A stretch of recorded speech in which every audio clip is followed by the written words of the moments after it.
Bienvenidos, bienvenidas a Salud en Redes.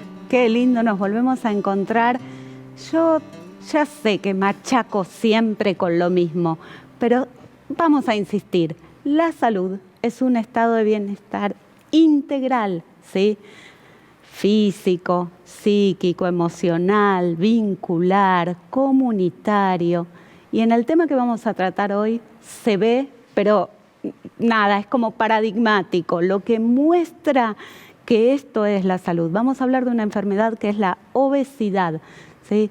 Vamos a combinar todos estos aspectos. La obesidad no es solamente una enfermedad física, biológica, química, no es solamente una falta de hábitos o malas costumbres. De hecho, vamos a hablar, la conducta tiene una partecita muy chiquita que depende de la voluntad, ¿sí? Las conductas, los hábitos también tienen un montón de factores que los determinan. Vamos a estar hablando en los dos bloques con profesionales, pero no sé, de una, siempre digo, los referentes de una categoría, de una trayectoria impresionante. En el primer bloque vamos a estar con la doctora Ana Azara. Ella es gerente médica del laboratorio ELEA y tiene para contarnos algo muy importante que es el lanzamiento de fármacos para tratar la obesidad, ¿no? Así es, Marina. Bueno, un gusto estar acá y estar hablando de estos temas que me parece que son tan importantes. Y hoy en día de la semaglutida se habla mucho, ya está en boca de todos. Totalmente. Y es importante que la gente tenga la información necesaria y que siempre haya un médico atrás del tratamiento, porque como vos decís, la obesidad es una enfermedad crónica que es multifactorial y es importante que haya un médico supervisando y con un abordaje bien integrador para el manejo de la obesidad. Totalmente. Bueno, vos decías, la semaglutida empezó a ser una palabrita conocida, una droga conocida. Es un análogo hormonal, ¿no? Exacto, es un análogo de una hormona que se llama GLP-1, que la sintetizamos nosotros en el sistema digestivo al ingerir los alimentos. Tiene una función muy particular que está muy relacionado con el manejo de la glucosa y de la diabetes. Estos fármacos se iniciaron de esa forma para el tratamiento de la diabetes porque regulan a nivel del páncreas la secreción de insulina para que se absorba bien la glucosa después de la ingesta de alimentos. Pero además de tener ese efecto a nivel del páncreas, también actúan en un montón de órganos y dentro de ellos está el estómago para dar la sensación de saciedad y el lentecimiento gástrico, que es lo que hace también que esa saciedad se mantenga por más tiempo, y también actúan a nivel del sistema nervioso central, a nivel del cerebro, dando esa señal también para que el paciente sienta que ya tiene saciedad y deje, digamos, de ingerir alimentos. A ver si hice bien los deberes, sí. Si entendí. Me puse a leer, yo soy psicóloga, me cuesta mucho entender términos médicos, pero una de las cosas que había leído es que esa hormona ¿sí?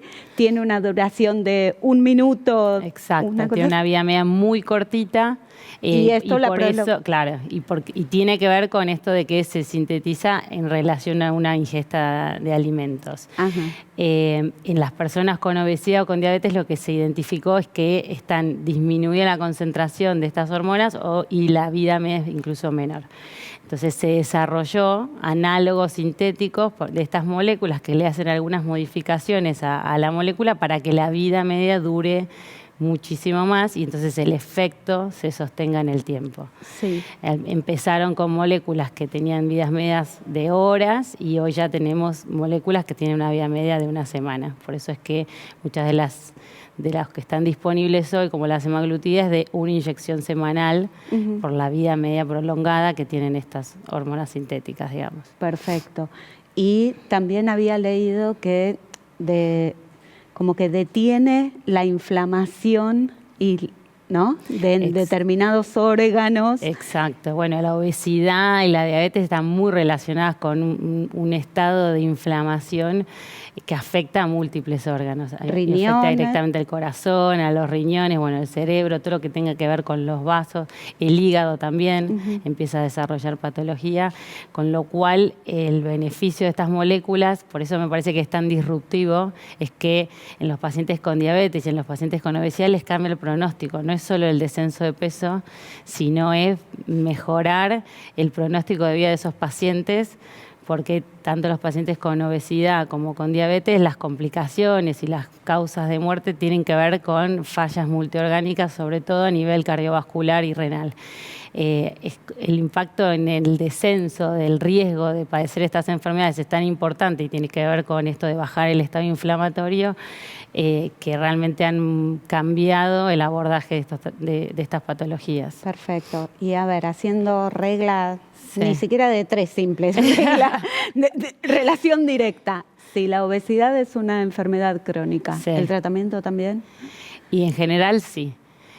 Hay que abordarlo de esa manera, pero porque no solo es, y también en lo que hay que contemplar es que no es solo el tratamiento farmacológico. O sea, el tratamiento tiene que ser completo y tiene que incluir medidas higienodietéticas, actividad física, adherir a una buena alimentación, con lo cual el tratamiento farmacológico en este caso ayuda, da el empujón para que el paciente tenga más herramientas y compensa cuestiones biológicas que están fallando en su organismo, pero tiene que ir sí o sí acompañado de ejercicio y de una alimentación saludable para que si el paciente adhiere a todo el tratamiento, probablemente en algún momento pueda prescindir de la medicación o utilizar dosis más bajas de las que puede haber necesitado al principio. Pero hay que contemplarlo como una patología crónica que probablemente necesite un tratamiento al menos de largo plazo. Sí, a mí también me gusta mucho esta mirada que tenés, porque yo creo que cuando hay un problema complejo, y últimamente en salud, no sé por qué estamos como virando para ese lado, hay un problema complejo y se dan soluciones simples, mirando solo una variable. Exacto. Y la verdad es que no vamos a llegar a nada. Si solo nos centramos en, no sé, en cuánto cuesta el fármaco, bueno, vamos a tener un problema. Si solo nos centramos en la actividad física, también vamos a tener un problema, ¿no? Bueno, yo creo que estas moléculas ayudan un poco a fomentar ese abordaje interdisciplinario y a trabajar en conjunto para que el paciente logre el objetivo. O sea, el tratamiento tiene que ser también integrador desde la parte médica, ¿no? Que haya un apoyo psicológico, que haya apoyo nutricional, que haya una mirada desde lo cardiovascular. Nos obligan también a trabajar en conjunto porque son fármacos que actúan en distintos órganos y para tratar una patología tan compleja y multifactorial es fundamental abordarlo de distintos. Si uno pone todo el foco en el medicamento y no adhiere a medidas higiénicas, no lo va a lograr. O cuando suspenda el fármaco va a volver al peso anterior. Por eso es tan importante que el paciente cambie este estilo de vida. Y estos fármacos yo creo que lo que tienen de diferente es eso, que ayudan al paciente a adherir porque al darle la sensación de saciedad, hay muchos pacientes que refieren que hace años no sentían esa sensación. Es que está perdida. Entonces, muchas eso veces. y al también, si llegan a tener una transgresión alimentaria, tienen mucha sintomatología gastrointestinal, los ayuda a adherir mejor a los hábitos saludables. Entonces, es un buen complemento y ayuda a que el paciente realmente adopte un estilo de vida más saludable. Bien. Y también por ahí te voy, no sé, un comentario medio al margen, pero también es importante que estamos teniendo en Argentina, porque es un laboratorio argentino y se produce acá la droga, como tratamientos y respuestas a enfermedades a la par del mundo, ¿no? Sí. No estamos rezagados, muy... decir. Sí, bueno, estas son moléculas que hace años están en el mercado a nivel internacional.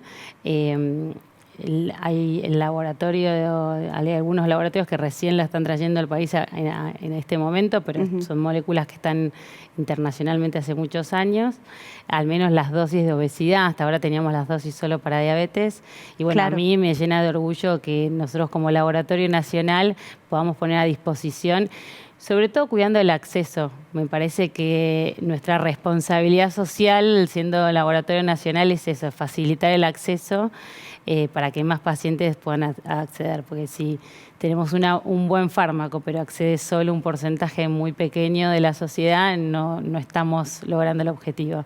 Y me parece que el laboratorio... El EA tiene ese foco muy firme, digamos, de favorecer el acceso.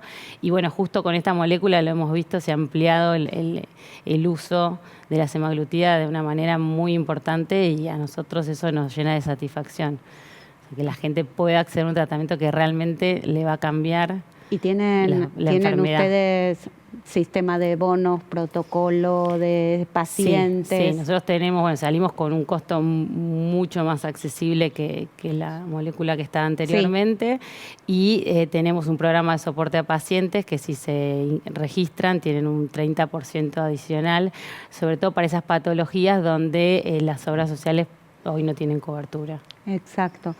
Y bueno, la pregunta medio incómoda, los efectos adversos, colaterales. Bueno, eso paradójicamente para hacer un tratamiento con tantos beneficios, el perfil de seguridad es muy bueno. Sí. Lo más marcado son los gastrointestinales, náuseas, vómitos, diarrea, este malestar que a veces genera esa sensación de saciedad y sobre todo si realizan una ingesta muy calórica o muy rica en grasas, los pacientes tal vez estén varios días con mucha sintomatología. Pero suelen ser eventos adversos que tienen que ver con el mecanismo de acción de la molécula y por eso es muy importante empezar con dosis bajas e ir subiéndolas a lo largo del tratamiento y no empezar directo con dosis altas. Tiene que ver con esto, con la tolerancia de los efectos gastrointestinales. Y con el tiempo van disminuyendo, o sea, se va mejorando esa tolerabilidad. Pero está directamente relacionada con el mecanismo de acción. Con lo cual es una buena señal, digamos, que tengan esa sintomatología porque sabemos que la molécula está haciendo su efecto. Y después no tiene grandes alertas o grandes efectos adversos que puedan comprometer la seguridad del paciente. La gran mayoría son beneficios. Y eso es lo que me parece que hace que sea una molécula tan disruptiva para el tratamiento de la obesidad y de la diabetes. Perfecto. Igualmente siempre aconsejamos que haya un médico eso es fundamental, haciendo la indicación para que pueda tener una mirada bien integradora y ver si hay alguna patología de base del paciente que pueda llegar a tener alguna contraindicación con la molécula. Totalmente. A ver, seguimiento médico, control, y vamos a destacar que antes había tratamiento para diabetes, ahora es también para obesidad. Exacto. Me imagino que seguirán avanzando. Estuve viendo que van a avanzar con sobrepeso, con tabaquismo. Había leído que... Sí, bueno, hay un montón de estudios que tienen que ver con Alzheimer, tabaquismo, osteoartritis. Hay un montón de patologías donde se ve un beneficio y se está estudiando todavía. Exacto. Sí. Muchísimas gracias, Ana. Gracias al Laboratorio LEA también. Muchas gracias. En el próximo bloque vamos a meternos, pero con la jefatura de riesgo cardiovascular en el Clínicas. Imperdible. Auspicia este programa Nedutec, consultora de neurociencias, educación y tecnología. www.nedutec.org.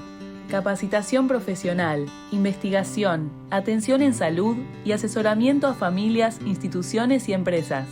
infonedutec@gmail.com.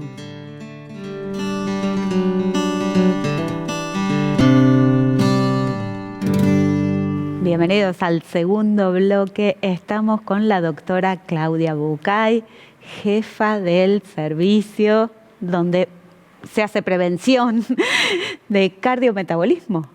Me quedé asombrada.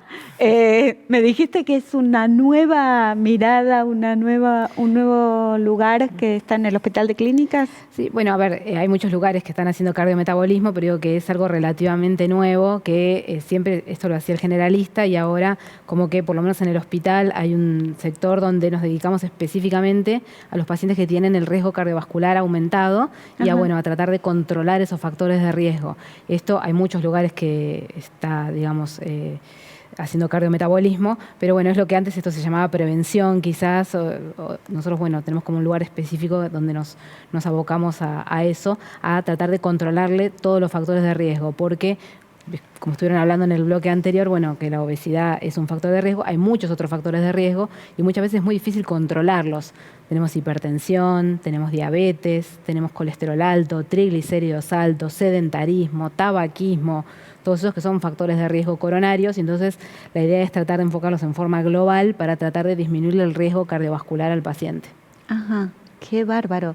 Y se hace un seguimiento, se estudia me imagino que le harán, no sé, una ergometría, una espirometría, ¿cómo se mide? Por eso en el hospital, el laboratorio incluye también la parte de ergometría y rehabilitación, porque rehabilitación es como que sería la parte de prevención secundaria, que es cuando un paciente ya ha tenido un evento coronario y nosotros queremos que el paciente rehabilite, es decir, que venga a hacer gimnasia con nosotros, vienen a hacer ejercicio supervisado, y también controlamos los factores de riesgo para disminuir la posibilidad de que tengan otro evento.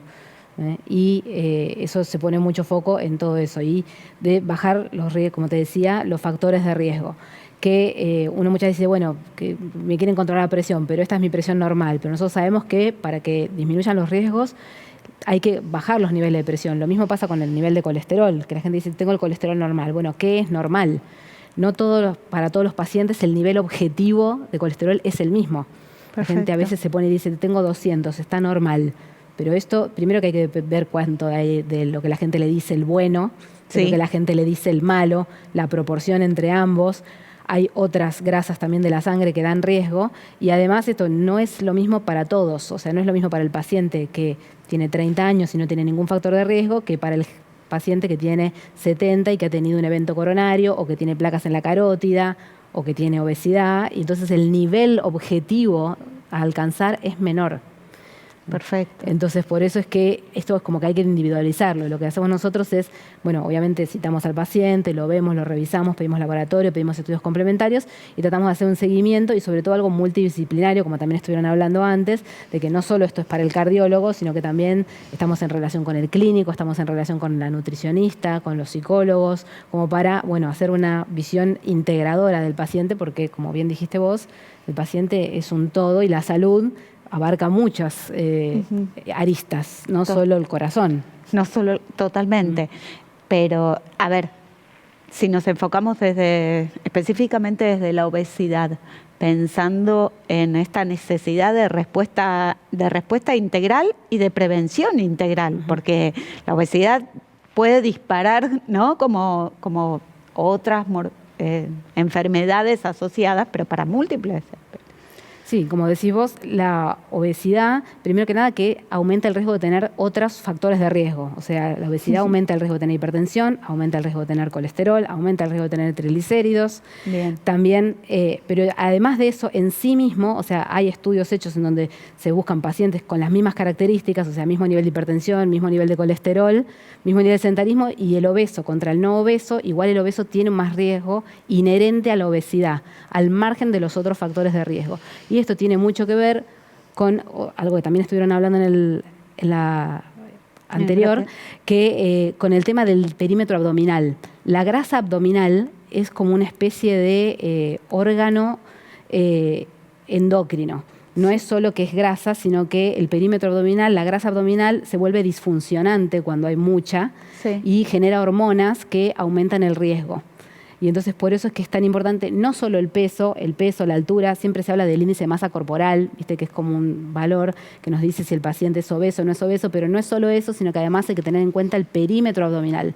La grasa abdominal es disfuncionante cuando está en exceso y genera una microinflamación, que también lo estaban hablando antes. Esa microinflamación lo que hace es de alguna manera predispone a que se deposite grasa en las arterias, entonces predispone a que haya rigidez arterial y todas estas cosas son las cosas que nos van a terminar dando eventos cardiovasculares.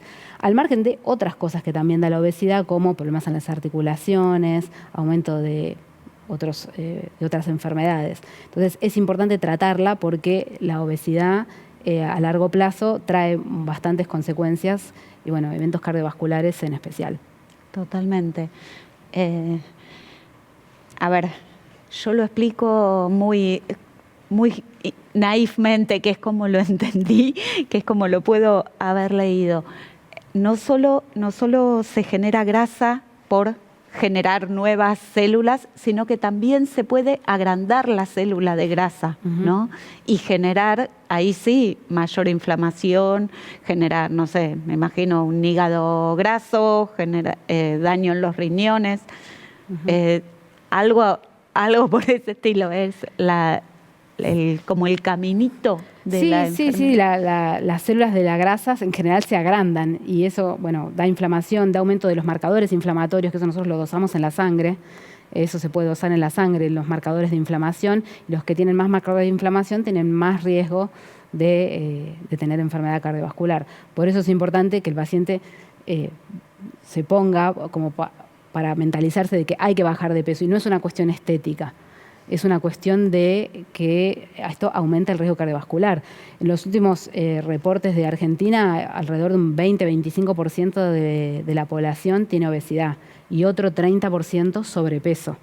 Sí. Entonces, estamos hablando de una cantidad de gente importante. Y entonces, también nuestro día a día nos lleva a esto, ¿no? Porque el mundo hace que cada vez nos movemos menos, porque antes, cuando vivíamos en las cavernas, quizás mínimo había que hacer 2 horas de ejercicio por día para llegar a conseguir comida, y ahora muchos trabajos son sedentarios, estamos sentados, estamos frente a la computadora, comemos la comida, la podemos obtener muy fácilmente. Antes todavía que salir a cazar, y ahora la comida la obtenemos o en el supermercado o, más fácil aún, pedimos comida. A ver, y entonces estas cosas son todas cosas que hacen que el sobrepeso sea cada vez más frecuente. Totalmente. En la población. Y además cada vez somos más sedentarios. Entonces podría trabajar el 10% de la población y generar alimentos y bienes para todo el resto de la población. Está medio así y también alcanza. Porque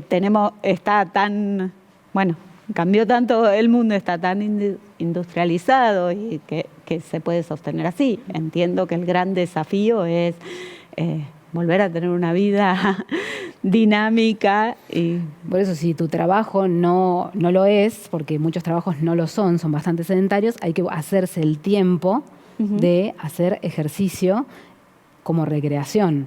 Lo que pasa es que, a veces a la gente no le gusta hacer ejercicio, entonces, es algo que hay que inculcarlo quizás desde chicos, y al que no le gusta, hay que, aunque sea, que salga a caminar, que buscar un ejercicio que le guste. La gente a veces me dice, ¿qué ejercicio es el mejor? El que a vos te guste y puedas sostener en el tiempo. Ese es el mejor. O sea, podés hacer cualquier cosa, pero digo, ¿te gusta caminar? Camina. ¿Te gusta nadar? Nada. ¿Te gusta bailar? Bailá. O sea, pero quiero decir algo que te mueva. Lo mínimo que siempre se pide es 150 minutos de ejercicios semanales. Eso es lo mínimo. Lo ideal es hacer un poco más. Pero por lo menos eso. ¿Y a partir de qué edad tenemos que empezar a mirar estos factores de riesgo y a como tener las lucecitas prendidas de alerta? Yo te diría que eso va a depender un poco también de los antecedentes familiares. Pero la presión se toma a toda edad, ¿viste? Los pediatras a los niños les toman la presión, así que la presión desde toda la vida te la van a controlar. En general, el colesterol y eso a partir de los 20 años, salvo que tengas algún antecedente familiar de tener alguna dislipidemia familiar, o sea, colesterol alto en forma genética, que eso se puede manifestar a edades más tempranas. Pero si no, antes de eso, en general, no. Bárbaro. Y por arriba de eso ya sí hay que empezar a controlarse todos los años o una vez cada 2 años. Eso lo va a individualizar el médico. Porque así como la hipertensión, el colesterol son enfermedades asintomáticas. O sea, nadie pretende tener síntomas por tener colesterol alto. Entonces, si vos no te lo controlás porque no vas al médico, porque a veces veo pacientes que vienen al médico y me dicen, no, hace 5 años que no me hago nada. Sí, entonces, bueno, eso hay que como concientizar a la gente de que tiene que saber sus números, decimos nosotros. Tiene que saber su número de presión, tiene que saber su número de colesterol, tiene que saber su número de glucemia. Después es una forma de decir, ¿no? Después el médico te dirá si eso está bien o no para vos. Pero sí como que tienen que conocerlo, que a veces pasa que la gente te dice, tengo la presión normal, o esta es mi presión habitual. Sí. Si tu presión habitual es alta, entonces no está bien. Algo tenemos que hacer. Y como para terminar, ¿cómo accede la gente a este servicio en el Clínicas? Bueno, nosotros en el hospital el turno hay que ir a sacar turno en realidad primero para cardiología, y los pacientes que tienen el riesgo elevado, esos son los que se derivan a cardiometabolismo. Los pacientes que tienen riesgo bajo en general se controlan en la sección general de cardiología. Pero bueno, igual hay muchos lugares que tienen cardiometabolismo también, no es que es algo del hospital. No, está bien, de hecho, pero digo, a ver, la Sociedad Argentina de Cardiología tiene todo un consejo de cardiometabolismo, donde se reúne toda la gente que hace cardiometabolismo. Sí. Así que no es que es algo específico del hospital. No, pero me parecía importante porque, a ver, son un hospital emblema, ¿sí? El hospital de la UBA y el hospital al que por ahí va la gente como de referencia. Sí, entonces era importante destacar que bueno, que está al alcance de cualquier persona. Sí, por supuesto, por supuesto. Es nuestro. Por supuesto, y esto hay que ir al cardiólogo, hay que ir al clínico, eventualmente al nutricionista, pero bueno, es importante abarcar la obesidad, que está bueno que se acerquen como para pedir ayuda. Tenemos muchas herramientas para bajar de peso. Obvio que la dieta y el ejercicio son súper importantes. Algo estuvieron hablando de medicación, pero bueno, no es que es la única pata la medicación para bajar de peso, es una de ellas. Hay otras medicaciones para bajar de peso también. Esto va a depender también del tipo de comportamiento con respecto a la comida que tiene la gente. Entonces, que no es lo mismo. Hay gente que come por placer, que se llama el hedónico. Hay gente que come que no se sacía. Otra gente come por ansiedad, o sea que hay otra gente que come desordenado. Exacto. Entonces hay que, como el nutricionista lo hace esto, que hace como un perfil de cómo es tu comportamiento con respecto a la comida para decirte cuál es la mejor solución. No es para todos igual, no todas las obesidades tienen el mismo comportamiento. La mayoría tienen mezclado estos tipos de comportamiento que te digo, pero no todos tienen el mismo, y entonces quizás se puede abordar de alguna forma u otra. Muchísimas gracias, Claudia. Por favor, gracias por la invitación. Tiempo clarísimo. Nos volvemos a encontrar el próximo martes a las 18 horas por Salud en Redes. Besos.